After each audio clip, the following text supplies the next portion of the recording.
Hi, I'm Dr. Liz Aguirre, a professional health and mindset speaker with a mission to help people feel inspired and ready to take action. If you're looking for a speaker for your next event, you can reach me on my website, lizaguirremd.com/contact.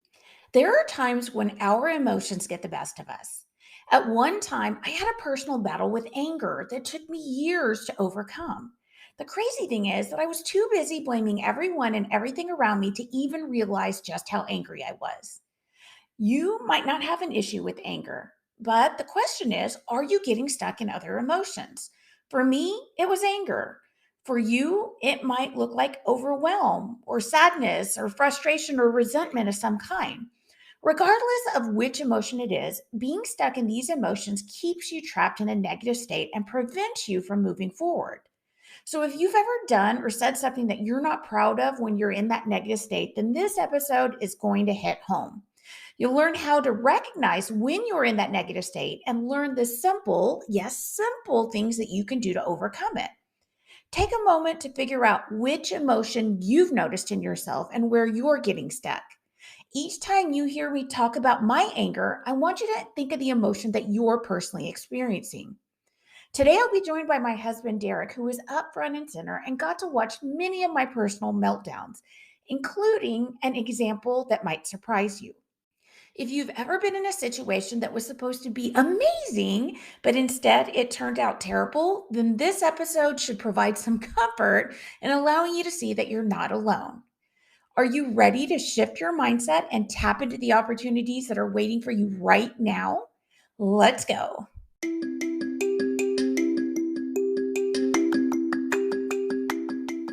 Welcome to the Creating Clarity podcast, where we talk about clearing the fog, shifting our focus, and uncovering opportunities that are hidden right in front of us. I'm your host, Dr. Liz Aguirre. Before I begin, I must emphasize that this work is separate from my professional medical work and does not represent medical advice or opinions of any specific organization. Hi, welcome back, everybody, to the Creating Clarity podcast. Today, I'm going to be talking about one of the biggest challenges in my adult life. Broadly, I'll tell you we'll be talking about emotions, but we're going to get deep very quickly. And today, I'm joined by my husband, Derick. As promised, I told you guys he would be joining me for a few of my podcasts. And this is one of the ones that I think he should be here for, because he has helped me so much with one particular emotion. So, babe, say hi. Hi, everyone. I'm actually happy you decided to start this podcast, and I'm really excited to see how it helps people and how you share your stories. It's pretty cool. Yeah, thanks, babe. I mean, I think a lot of people think when they see someone who is doing very well and who is accomplished and certainly has accomplished things that maybe they admire or something like that. They think it's been easy. And that is far, far from the truth. And so that's one of the reasons that I wanted to do this podcast, is to let people know how hard it was for me to reach the point where I could see clearly and accomplish things. And you've been a big part of that. Yeah, sure. Mm-hmm. And one of the things that Derick helped me with very, very early on is anger. It truly has been one of the biggest things that has blocked me from accomplishing some of the things I wanted to do.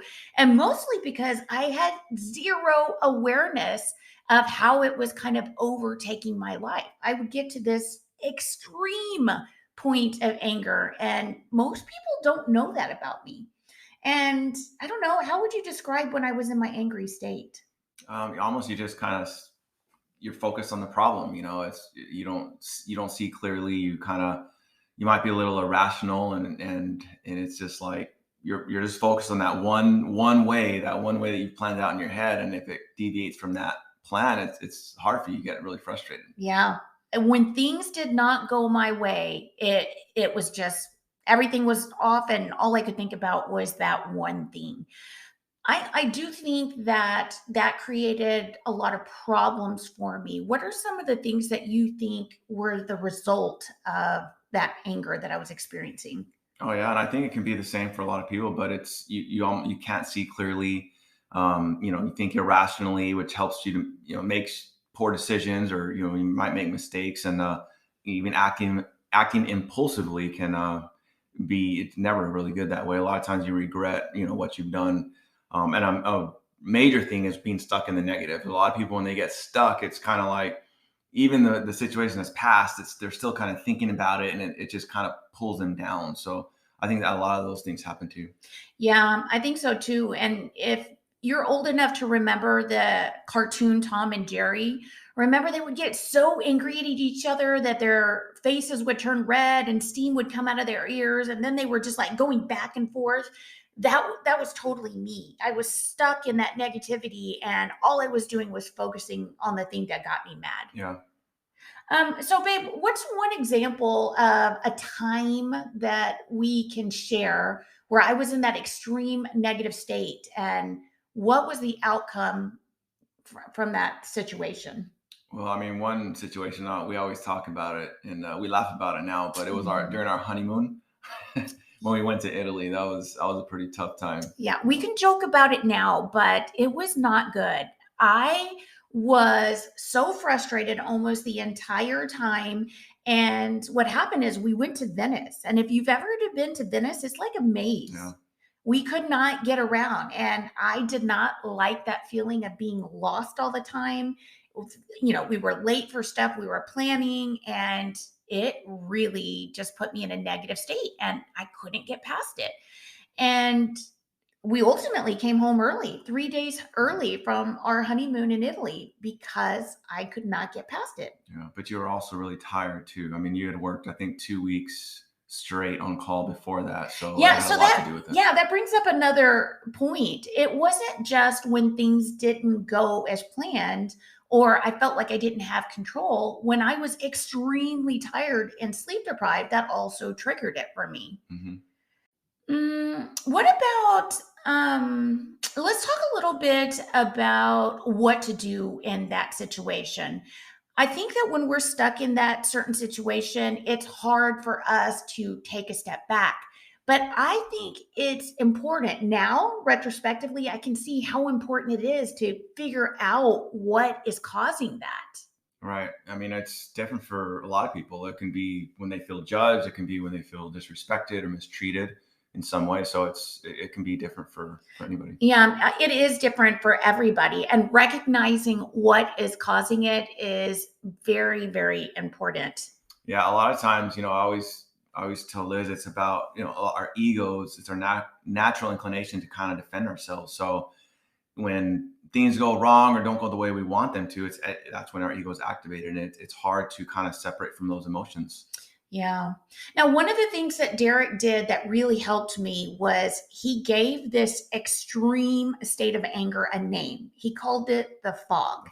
So, you want to talk a little bit about that, babe? Yeah, sure. I learned it from a book called The Four Agreements. It was by Miguel Ruiz, and they call it the metote, but it means fog. And basically, it just means, kind of think about when you're in a fog. You can't see. You don't see what is, and it's hard to make decisions. So basically, it's when you're in that fog, it's holding you back, and you just can't. It's almost like you can't see the truth, is the way they put it. Yeah. And I think the other important thing to recognize, and we definitely saw this when we were in Italy, is you have continued suffering when you're in the fog because you're just stuck. Right. Yeah. You don't have any awareness. And that's a big, one of the big things is that people get stuck in those emotions, and the emotions drive them. They're not aware really of everything else around them. Okay, well, this is true. Now, I had you to help bring that awareness, but for everybody listening, I will tell you it was not easy at the beginning. I was not accepting about it. So, how did we evolve to that? Because that's going to be everybody's question. Like, well, okay, I'm stuck in it. I'm mad. I'm frustrated. I'm overwhelmed. Well, how do I recognize that in the moment? That's hard to do. Yeah, it's very hard. And honestly, I had to learn the hard way. But when I used to tell you to breathe, breathe or kind of relax when you're in that state, it's harder, and nobody likes to be told that when they're angry or stressed. So what I learned is that I had to kind of let you calm down, relax. And then when you were in a better mood or your energy was kind of, you weren't as angry basically, I would approach you and you were a lot more responsive. Yeah, I mean, I can totally remember Derek telling me, "Babe, just calm down, take some deep breaths." And I would get so, I mean, that would just make it even worse. I would tell him, "If you tell me to breathe one more time, I'm seriously going to lose it." And yeah, another thing that I think helped was I've always had obviously a lot of love for my husband, and especially when you're in your honeymoon and things are supposed to be great and a very loving moment. I always had a lot of love for Derek. So one of the things that he did to help bring awareness is he would tell me, "Babe, I want you to speak to me out of love." And I would get very defensive. My ego would get activated. And I would say, "Well, I'm not yelling at you. I'm not taking it out on you." And he'd say, "But you're not speaking to me out of love." Yeah, I say it's not really what you say, it's how you say it. And that's a big difference, especially when you're talking to your spouse or someone you love. Yeah. Okay. So just kind of taking it back. Initially, we found out very quickly you couldn't tell me when I was in the middle of the fog. So you would let me decompress.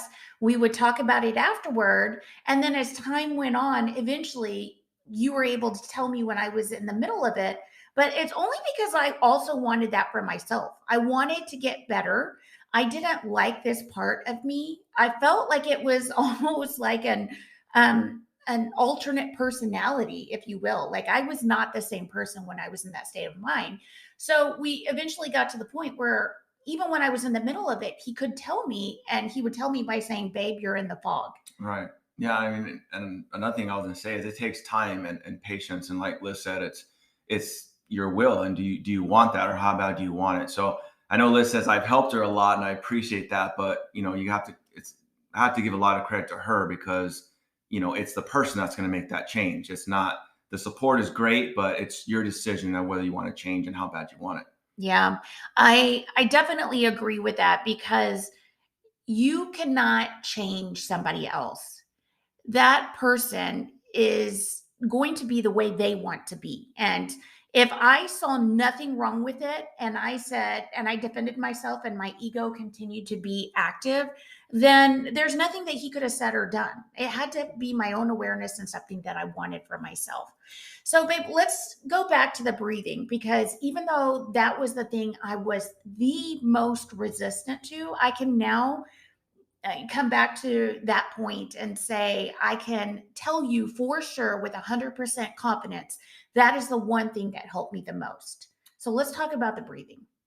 Yeah, I mean, I get the eye roll with people when I explain or I tell them about breathing, but it's so powerful and it's so simple. And a lot of people forget that sometimes simple is very powerful.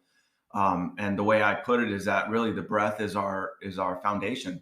That's what gives us life. That's breathing obviously keeps us alive. So when things get kind of spiraled out of control, when you come back to the fundamentals or your foundation, it's very important because it helps to center you. And like I said, it takes time, but over time that awareness builds if you keep doing it.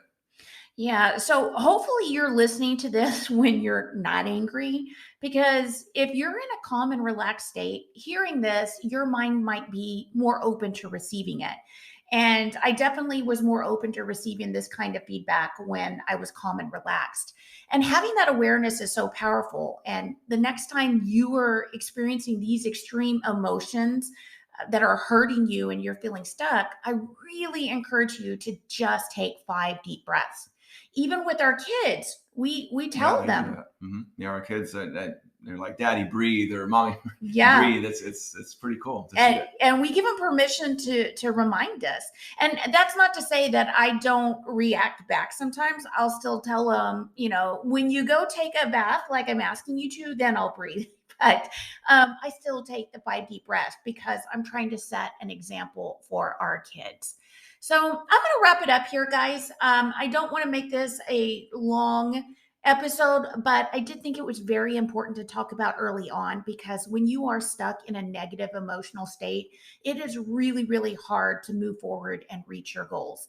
And when you're stuck in a negative emotion, I think it's important to be able to bring awareness to it. So, just to recap the things that I have done, that we have done that have helped me. Number one is just being aware of the situation. Yeah, and then a lot of times there's no need to act or do anything differently at the beginning. It's just about awareness, and you'll get better over time. The more you remember that, you'll start remembering to breathe more and more. Yeah, definitely. That's certainly been the case for me. The second thing is to make sure that you take some time for yourself and separate from the situations. There was a lot of times Derick would say, "Babe, just go for a walk and just decompress a little bit," and Right. that was helpful. And then the third thing is taking the deep breaths. Again, it's very simple but very, very And powerful. it's a starting point. You know, it's the beginning of change. So, but another thing I used to tell Liz is that a lot everything passes. You know, life is cycles, and I used to tell her this too shall pass, and it's very true. You know, a lot of times when we're in these states, it's just we get stuck in them, and we don't realize that. Just give it some time. You know, breathe, relax. It will pass, and it's very important to remember that. It helps when you think that thought. All right, everybody, that's it for today. We will see you again next week. Hopefully, this episode will come to mind next time you're feeling some deep negative emotions. And, babe, thanks for joining me. Oh, you're welcome. Actually, I'm very proud of you doing this, and I'm excited. And I hope that the advice that you share that it can help people as much as it helped us. Yeah, for sure. All right, bye, guys.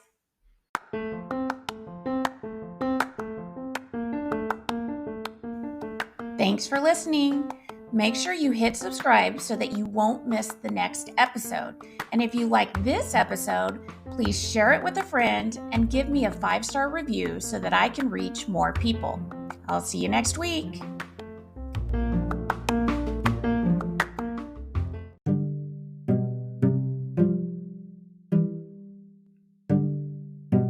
Disclaimer: the views and opinions shared here are for information and educational purposes only.